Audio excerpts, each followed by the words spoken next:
بس رمضان کی سب سے بڑی تیاری کیا ہے کہ اپنے دلوں کو صاف کر لو پہلے سے، کہ جس دل میں نفرت ہو، بغض ہو، کسی کے لیے غصہ ہو، کسی کے لیے کیا کیا جذبے ہوں، دل صاف کرنا۔ ہمارے گھروں میں روزانہ جھاڑو ہوتا ہے، یہاں مدرسے میں روزانہ صفائی ہوتی کہ نہیں ہوتی؟ چونکہ دنیا کی اصل گندگی ہے تو جھاڑو ہاتھ سے نہیں چھوٹ سکتا۔ حرم شریف میں دیکھا کیسے چاروں طرف خدام پھر رہے ہوتے ہیں برش لے کر، تو دل پہ غبار ایسے آتا ہے جیسے صحن میں غبار آتا ہے، دل پہ گندگی ایسے آتی ہے جیسے صحن میں آتی ہے۔ تو ہم نے نظام بنایا ہوا ہے، لوگ مقرر ہیں وہ روزانہ جھاڑو دیتے ہیں۔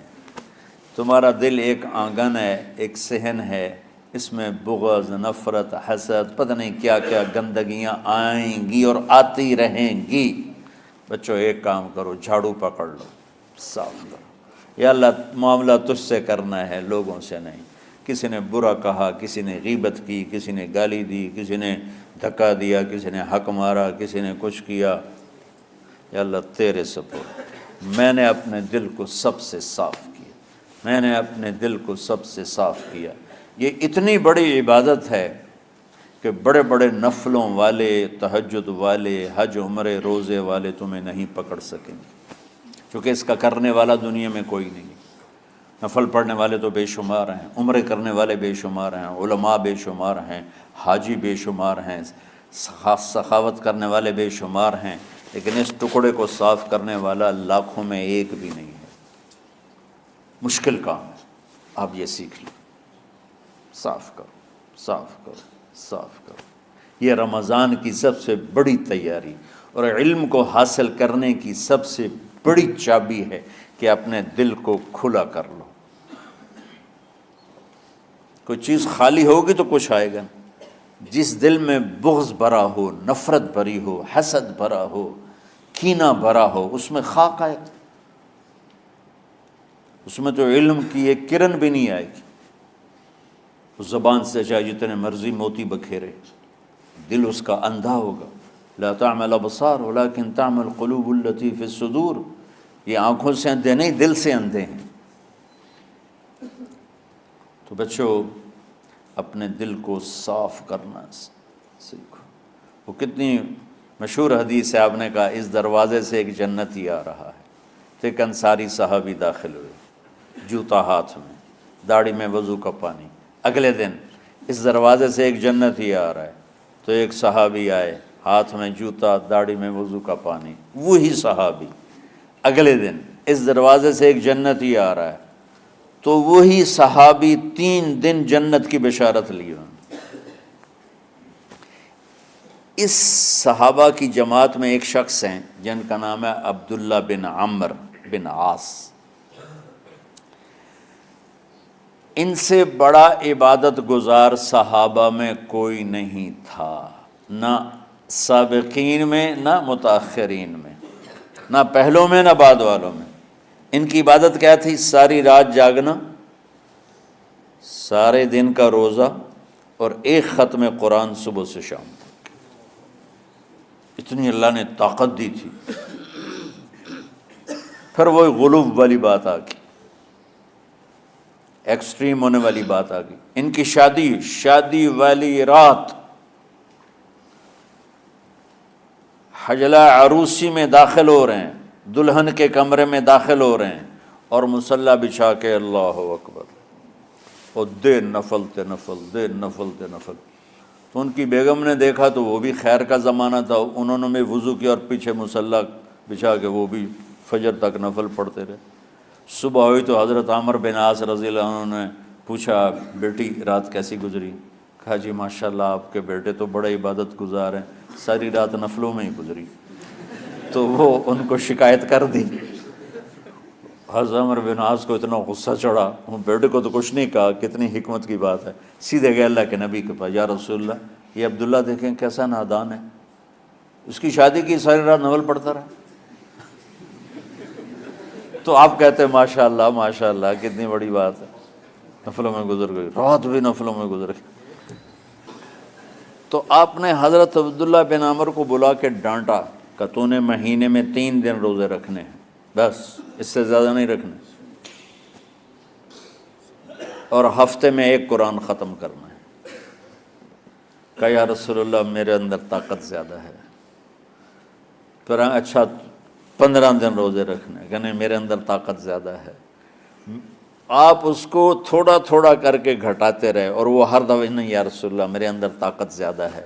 تو آخر میں آپ نے کہا اچھا چلو صوم داؤدی پہ آ جاؤ، 1 دن روزہ رکھو، 1 دن افطار کرو، اور 3 دن سے پہلے قرآن ختم نہیں کرنا۔ تو آپ نے اس کو پیچھے کیا۔ یہ بیٹھے تھے اس محفل میں، ان کے دل میں آیا کیا یہ بزرگ مجھ سے زیادہ عبادت کرتا؟ رات میں ساری جاگتا ہوں، دن روزہ رکھتا ہوں، 1 ختم کرتا ہوں، تو جنت کی بشارت تو مجھے ملنی چاہیے تھی، ان کو کیسے مل رہی؟ یہ کسی کتاب میں نہیں لکھا کہ یہ ان کا جذبہ تھا، لیکن جو کہ میں ان کی سیرت کو جانتا ہوں تو مجھے خیال آتا ہے کہ ان کی نفسیات میں یہ بات آئی ہوگی، چونکہ صرف انہی کو خیال آیا کہ میں جا کے دیکھتا ہوں کہ یہ بزرگ کیا کرتے ہیں۔ تو ان کے پاس پہنچ گئے، چاچا ذرا، وہ ادھیڑ عمر تھے، چاچا وہ میرے ابا تھوڑے ناراض ہیں، تو کچھ دن آپ کے پاس گزار لوں؟ کا بیٹا بسم اللہ آ جاؤ۔ اب رات ہوتے ہی عشاء کی نماز پڑھ کے انہوں نے جلدی سے چادر اوپر لی اور یوں سراغ کر کے ان چاچے کو دیکھنے لگے ایسے کر کہ اب یہ کیا ساری رات سجدہ کرے گا، اور ساری رات روتے روتے روتے روتے مصلی گیلا ہو جائے گا، یا ساری رات رکوع کرے گا، ساری رات قیام کرے گا، ساری رات قرآن پڑھے گا، اس تصور سے یوں دیکھ رہے۔ اور وہ بزرگ صحابی تشریف لائے، سرانے پہ سر رکھا، اللہم بسمک اموت و احیا، ہو گئے۔ اب یہ دیکھ رہے ہیں ابھی اٹھیں گے، ابھی اٹھیں گے، ابھی اٹھیں گے، اٹھے نا، فجر کی اذان پہ اٹھے۔ اب یہ تو حیران پریشان ہو گئے کہ یہ کیا ہو؟ اس زمانے میں تو منافق تہجد نہیں چھوڑتے تھے ڈر کے مارے کہ پتہ نہ چل جائے ہمارے کفر کا، تو یہ چاچا جنت بھی لے گیا تو ستا بھی پیا کہ چلو کل دیکھوں گا۔ اگلی رات پھر چادر سر پہ کر کے اور یوں سوراخ کر کے لیٹے ہوئے اور دیکھ رہے۔ چاچا پھر تشریف لے اور سرانے پہ سر رکھا، اللہم بسمک اموت و احیا، ہو گئے۔ فجر کی اذان پہ اٹھے، یہ اور پریشان ہو گئے کہ میرا نبی کا فرمان تو سچا ہے، اس میں تو شک بھی کفر ہے، لیکن عمل کیا ہے جس پر اس کو جنت کی بشارت ملی؟ 2 رکعت نفل بھی نہیں۔ اور آج کے دور میں تم میں سے ماشاءاللہ اکثر بچے تہجد پڑھتے ہیں کہ 1 رات اور دیکھوں گا، تیسری رات اللہم بسمک اموت و احیا، ہو گئی ساری رات۔ تو تیسری رات پھٹ پڑے عبداللہ بن عمر، کہنے گے چاچا میری ابا سے کوئی لڑائی نہیں تھی، 3 دن میں تیرے بارے میں سنتا رہا، جنتی جنتی جنتی۔ میں دیکھنے آیا تھا کہ آپ کیا کرتے ہیں، آپ تو کچھ بھی نہیں کرتے ہو، ساری رات سوتے رہتے ہو، اب کیا کرتے ہو؟ ان کا بیٹا یہی ہے جو تم نے دیکھا ہے۔ اب ان کو سمجھ میں نہیں آ رہا کہ یہ جوڑ کیسے بٹھاؤں، ادھر جنت کی بشارت، ادھر ساری رات خراٹے، اب یہ اس میں جوڑ کیسے بٹھاؤں، کیونکہ نبی کی بات تو غلط ہو نہیں سکتی۔ تو اب وہ نا ایسے نا بڑے بے دل سے ہو کر واپس مڑے، پتہ نہیں کی چکر ہوئے گی کوئی گل۔ جب وہ دروازے تک پہنچے تو کہنے لگے بیٹا ادھر آنا، واپس آ گئے۔ کہا میں تمہیں اصل راز کی بات بتاتا ہوں۔ کہا کیا ہے کیا ہے؟ تو یہاں ہاتھ رکھا، کہا یہ جو دل ہے نا اس میں کسی انسان کی نفرت نہیں۔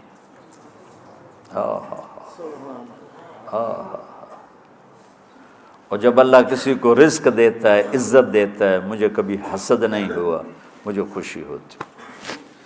تو عبداللہ بن عمر نے کہنا تھا ہاں یہ بات ہے، نہیں، ان کا ہاذا ہوا، اچھل کے کہنے لگے ہاذا ہوا، ہاں ہاں ہاں ہاں یہی ہے یہی ہے یہی ہے۔ پھر کہنے لگے چاچا پر یہ میرے بس کا نہیں ہے، کون کرے گا یہ؟ اتنے بڑے آدمی ہو کر کہہ رہے ہیں کہ یہ میرے بس کا نہیں۔ تو بچوں، دنیا میں جنتی بننا ہے اور علم اللہ سے لینا ہے تو اسے صاف کر دو، سب کی نفرت سے۔ سب، اس نے مجھے یہ کیوں کہا، اس نے مجھے یوں کیوں دیکھا، اس نے میرے بارے میں یوں کیوں کہا، اس نے میرے بارے میں یہ کیوں لکھا۔ جس کی تعریف ہوتی میری کتنی برائی ہوتی، صرف تعریف تو نہیں ہوتی، بھرا پڑا سوشل میڈیا مجھے گالیاں دیں۔ اللہ کے فضل سے میرے دل میں ایک ذرے کے برابر کبھی کوئی منفی جذبہ نہیں آیا، آئے تو میں دھو کے صاف کر دیتا ہوں، یا اللہ میں نے اپنے دل کو صاف کیا، میرا معاملہ تیرے ساتھ ہے، کسی کے ساتھ نہیں۔ یہی آپ رمضان کی سب سے بڑی تیاری، علم کے حاصل کرنے کا سب سے بڑا ہتھیار آپ کو یہ نہیں ہے کہ تمہیں کتابیں یاد ہو جائیں، تمہیں اشعار یاد ہو جائیں۔ تو ساری امت سے کہتا ہوں رمضان کا استقبال کرو دلوں کو صاف کر کے، نفرتوں کو مٹا کے، مذہبی نفرت، دنیاوی نفرت، رشتوں کی نفرت، بول چال کی نفرت، سیاست کی نفرت، لین دین کی نفرت، ان سب سے اپنے دل کو صاف کرو تاکہ رمضان میں اللہ نے علم اتارا، اللہ تعالیٰ آپ کو علم عطا فرمائے، اور باقی لوگ جو عام دنیا میں زندگی گزار رہے ہیں ان کے دلوں میں اللہ رمضان کا نور اتارے اور ہدایت کا نور اتارے۔ یہ سب سے بڑی تیاری ہے اس کی۔ اور کسی سے گلہ ہے، غصہ ہے، ناراضگی ہے، کسی سے بولتے نہیں ہو، ابھی سے شعبان آ چکا ہے، آپ شعبان سے رمضان کی تیاری شروع فرما دیتے تھے، تو اس کی تیاری کیا ہے؟ وہ دلوں کو صاف کرو، معاف کرو، معافی مانگو، تمہارا قصور نہیں پھر بھی معافی مانگ لو، دلوں کو صاف کرو، اور اللہ سے سخاوت مانگو کہ اللہ کو سخی بھی پسند ہے اور صاف دل والا بھی پسند ہے۔